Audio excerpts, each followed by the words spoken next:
미국 하와이 마우이 섬 산불 참사로 인한 사망자 수가 100명을 넘어선 가운데 잔해 온도가 너무 높아 실종자 수색에도 난항을 겪고 있습니다. 아직 진화가 덜 된 가운데 주민들이 대피도 못한 채 속수무책으로 희생될 수밖에 없던 이유에 대해 책임론이 불거지고 있는데요.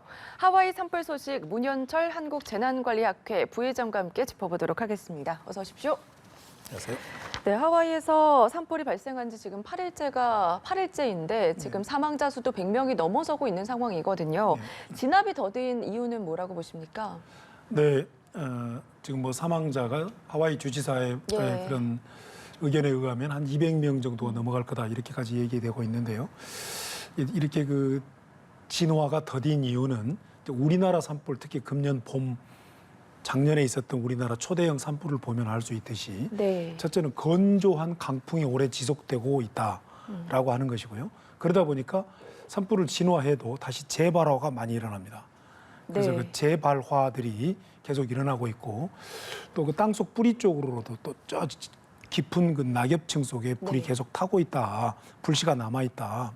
뭐 그런 이유 때문에 계속적인 그 어떤 신속한 진화가 좀 어렵지 않냐 이렇게 진단이 됩니다. 알겠습니다. 말씀해 주셨는데 열흘 사이에 200명의 사망자가 육박할 수가 있다 이런 얘기도 나오고 있는 상황이거든요.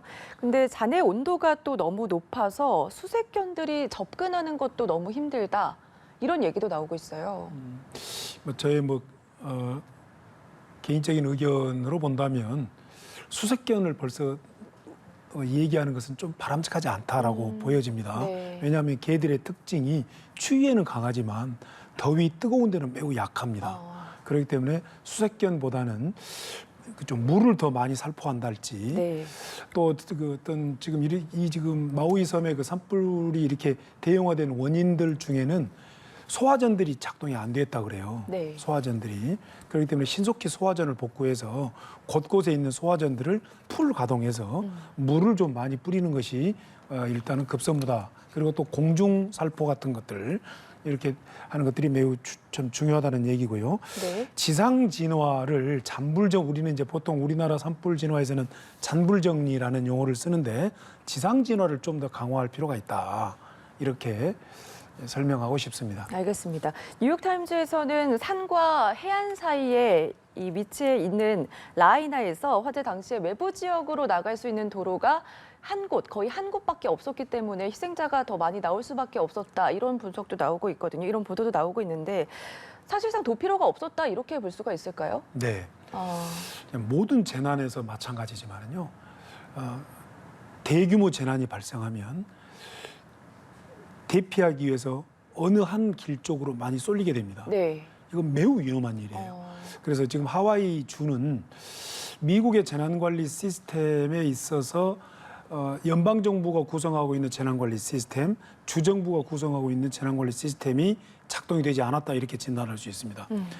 재난이 발생했을 때 뭐 전쟁이나 뭐 각종 뭐 폭동도 마찬가지지만 그땐 그 도로 루트가 가장 중요한데 특히 재난에서는 대피 루트가 아주 중요한데 이 대피 루트의 교통 통제를 하지 못했다라고 하는 것은 사실상 주민들이 죽음으로 내몰렸다라고 해도 과언이 아니다. 이렇게 이야기가 됩니다. 그래서 교통을 빨리 분산시키고 교통을 통제하는 것이 정말 중요한 거다. 그래서 우리가 참 재난 영화를 보더라도 교통 통제 같은 거 하는데 군이 동원되는 이유들도 가장 어려운 것 중에 하나가 교통 통제입니다. 근데 이 또 하와이라고 하는 것은 섬이라는 특징들이 있다 보니까 도로망이 촘촘하지 못했을 것이다. 뭐 그런 추정도 되면서 참으로 안타까운 그런 재난이다 이렇게 평가됩니다. 생존자들의 증언에 따르면 열기 때문에 바다로 뛰어들 수밖에 없는 상황이었다 이런 얘기도 나오고 있거든요. 이런 상황에서는 어떻게 대피를 하면 가장 현명하다고 볼 수가 있을까요? 네, 당연히 앵커님이나 저나 현장에 있었다면 갈 곳은 없고 불은 밀려온다면 어디로 가겠어요? 바다로 뛰어들겠죠. 자, 이 대목에서 우리는 하와이 주정부의 재난관리 시스템이 마비되고 작동되지 않았다는 또 증거 중에 하나가 바로 이 대목입니다. 하와이는 섬이고 또 하와이는 그 열대 우림 지역이기 때문에 또 이렇게 이번에 그 산불의 그 특징이 뭐냐면 우리나라의 금년 봄과 작년의 산불처럼 건조한 기후가 아주 오래 지속됐답니다. 네. 이것은 산불이 발생할 수 있는 매우 위험한 징후 조짐이거든요. 그럼 대형 산불이 발생할 위험성이 많다라고 하는 것을 예측하고 소화전이나 스프링클러 시스템 같은 것들을 점검했어야 되고 경보 시스템을 점검했었어야 되는데 그러지 못했다라고 하는 것입니다. 그러면 대피를 어디로 하겠습니까? 바다로 뛰어들 수밖에 없겠잖아요. 네. 그러면 뭐 우리가 상식적으로 알아도 하와이에는 미 해군 기지가 있고 또 그 해안 경비대가 있기 때문에 신속히 마우이 섬 쪽으로 해군 함정이나 해안 경비대 함정들이나 또는 민간 선박들을 동원해서 당연히 그 주민들이 바다로 뛰어들 것을 예상하고 몰려들었어야죠. 그래서 신속히 구조를 해냈어야 되는데 네. 그러지 못했기 때문에 이렇게 사상자가 많이 났을 것이다. 하지만 주민들 입장에서는 바다로 뛰어든 것은 어찌할 수 없는 선택이었다. 네. 예, 그렇게 평가됩니다. 알겠습니다. 사망자 중에 지금 신원이 확인된 사람도 4명뿐이거든요. 신원 확인은 왜 이렇게 더딘 거예요? 이것 또한 이제 무엇이 추정이 되냐면요. 신원 확인이 어렵다는 얘기는 그 돌아가신 분들이 많이 훼손되었을 것이다. 예. 그래서 육안으로 봐서는 옷도 타버리고 막 이렇게 육안으로 봐서는 구별하기 어렵기 때문에 DNA 어떤 검사에 의해서만 확인이 가능할 정도로 네.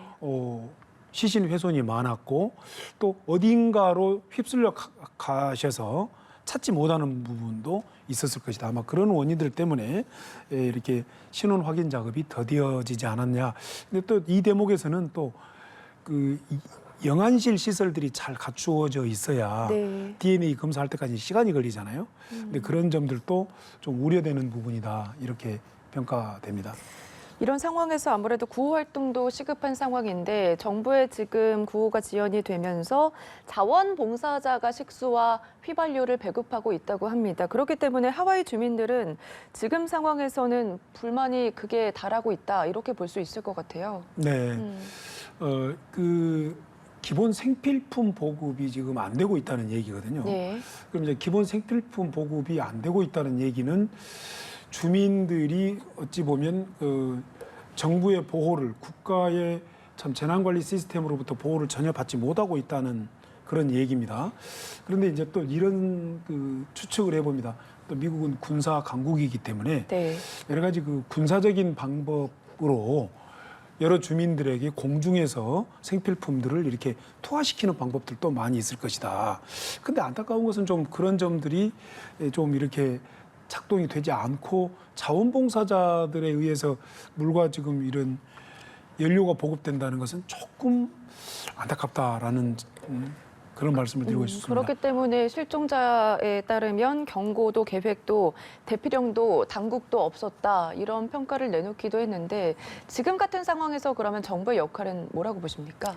네, 그러니까 지금 진단에 의하면 하와이는 사실은요.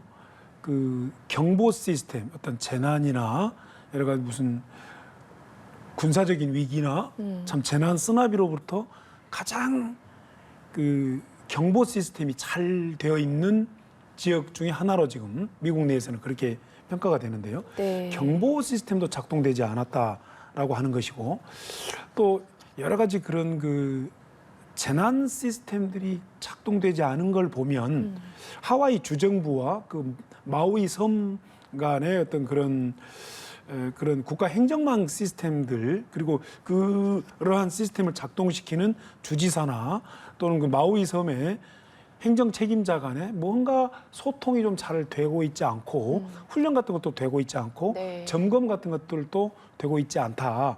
이렇게 이제 평가가 되는데요. 정부는 신속히 미국 하와이 주정부는 지금 즉시 해야 될 일은 네. 군과 협력을 해서 군이 가지고 있는 위기관리 시스템이 많이 있습니다. 앞에서 말씀드렸던 것처럼 어떤 주민들의 생필품을 공중 투하를 한달지 네. 또는 대형 수송기로 물을 살포한달지 그리고 뭐 해군 함정이나 해안경비대 코스트가드가 섬으로 접근해서 구조하고 또 대피시키고 대피령을 내려서 이웃 섬으로 대피시키고 하는 뭐 이런 시스템들을 빨리 작동시켜야 되는데 또 하나는 치안을 빨리 확보해야 된다. 네. 이 점도 하와이 주정부의 중요한 역할 중에 하나입니다. 네. 엎친 데 덮친 격으로 지금 마우이 섬에서는 강도가 기승을 부리고 있고 땅 투기꾼들도 기웃거리고 있다고 하는데 이런 상황은 또 어떻게 봐야 돼요? 네, 2005년에 뉴올리언스를 강타했던 루이지애나주 제일 밑에 있는 미시시피강 하구에 있는 뉴올리언스를 강타했던 그 허리케인의 경우를 보면 네. 역시 그때도 한 보름 정도 무정부 상태가 발생을 했습니다. 미국이라는 나라는 우리와 좀 달리 여러 연방제 국가이고 주정부 책임하에 모든 시스템이 작동이 되는데 또 역시 좀 빈부의 격차도 있고 또 여러 어떤 그 다민족 국가이고 이러다 보니까 우리가 알 수 없는 상당히 우리가 예측할 수 없는 많은 그런 그 갈등 요소들이 있는데요. 네. 근데 보편적으로 이렇게 그 생존의 위협이 되고 국가로부터 뭔가 보호 시스템, 작동 시스템이 마비가 되면 심한 불안한 상태에 빠지게 됩니다. 그러다 보면 이렇게 약탈 같은 것들이 발생을 하는데요. 이러한 대목도 네. 미국 특유의 그런 군과 또 그때 뉴올리언즈의 허리케인 때도 군이 투입이 됐습니다.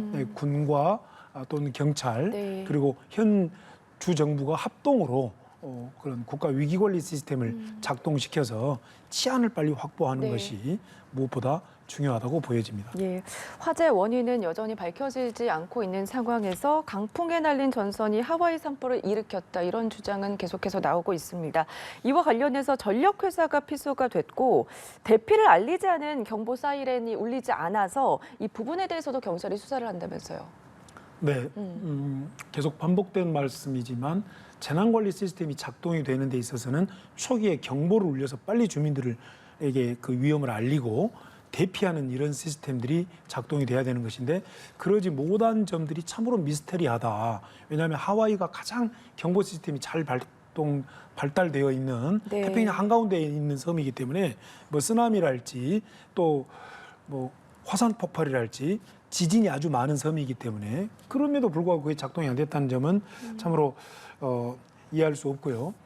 이 그 산불의 원인 중에는 특히 미국 쪽에서는 그 마른 번개가 많아서 자연 발화가 많고요. 네. 그런데 이제 이 경우에는 건조한 기후가 오래되는 상태에서 여기도 어떤 그 전신주가 넘어지면서 강풍에 전신주가 넘어지거나 전선이 끊기는 사고가 매우 많이 벌어집니다. 거기서 아마 스파크에 의해서 산불이 이렇게 발화된 걸로 보이는데요.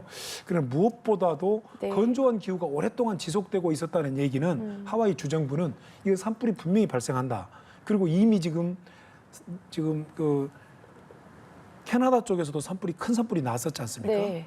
유럽 쪽에서도 큰 산불이 나왔고요. 그렇다면 하와이 주정부는 예측을 하고 있었어야 될 것이다. 네. 그리고 그곳의 숲 생태계가 화재에 매우 취약한 숲 생태계를 갖추고 있기 때문에 이런 그 큰 산불이 날 위험성은 이미 건조한 날이 지속되면서 경고가 되었었다. 그럼에도 불구하고 또 거기에 이제 촉발시킨 것이 그런 전선의 그 단선으로 인한 스파크였을 것이다. 네. 이제 그렇게 진단이 됩니다. 네, 기후 위기가 계속되고 있는 상황에서 기후가 변하고 있는 거에 대한 대비가 미리미리 필요했었다 이런 말씀을 좀 해주셨는데 이번 산불이 가져온 게 또 환경 파괴가 굉장히 심각하다. 네. 라면서요. 네네. 네. 예, 보통 산불이 발생하면 그 기후 위기에 심각한 영향을 줍니다. 왜 심각한 영향을 주냐면요. 우리가 문명 생활을 위해서 어찌할 수 없이 발생시키는 탄소량이 엄청납니다. 우리가 비행기를 타고 자동차를 타고 공장을 돌리고 발전소를 돌리고 하는 데 있어서 탄소가 배출이 되는데요.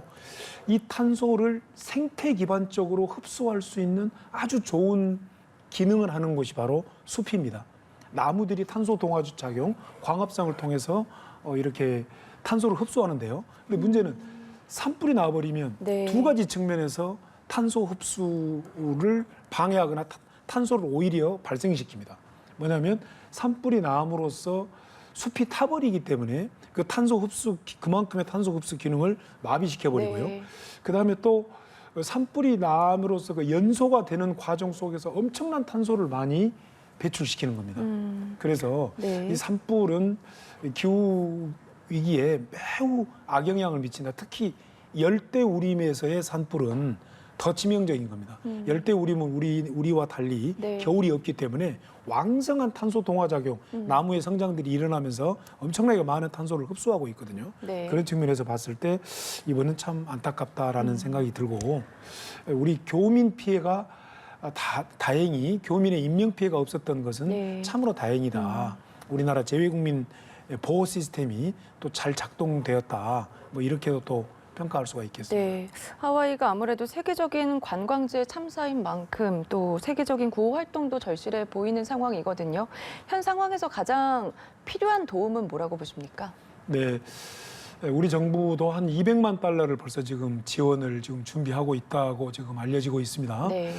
일단은 하와이 주정부를 미 연방 정부가 지원을 해서 하와이 주정부가 빨리 시스템을 작동할 수 있도록 하고, 연방정부 차원에서의 미 연방재난관리청 페마가 제 기능을 빨리 작동을 해야 된다라고 하는 것입니다. 거기 안에는 주민들의 생필품 지원, 의료 지원, 또 여러 가지 네. 구호시설의 어떤 그런 지원, 이런 것들이 필요하고요. 그 다음 단계로 들어가는 거, 그 사이에 빨리 치안을 확보하는 거. 네. 앞에서 앵커님 말씀하신 것처럼 지금 여러 막 범죄들이 기승을 부린다고 하는데, 이걸 빨리 이렇게 안정을 되찾는 치안 확보가 중요하고요. 물, 전기, 통신, 여러 가지 의료 시스템, 도로망 복구, 주거시설 복구, 이런 것들이 긴급 복구가 필요하고, 그 뒤 이어서 자원봉사자들이 좀 들어가서 여러 가지 심리 케어도 하고, 여러 가지 고치고 또 이렇게 수리하고 이렇게 하는데 예. 자원봉사자들이 많이 또 도와줘야 될 것이다. 알겠습니다. 이렇게 평가됩니다. 네, 더 이상의 인명피해가 나오지 않았으면 좋겠습니다. 지금까지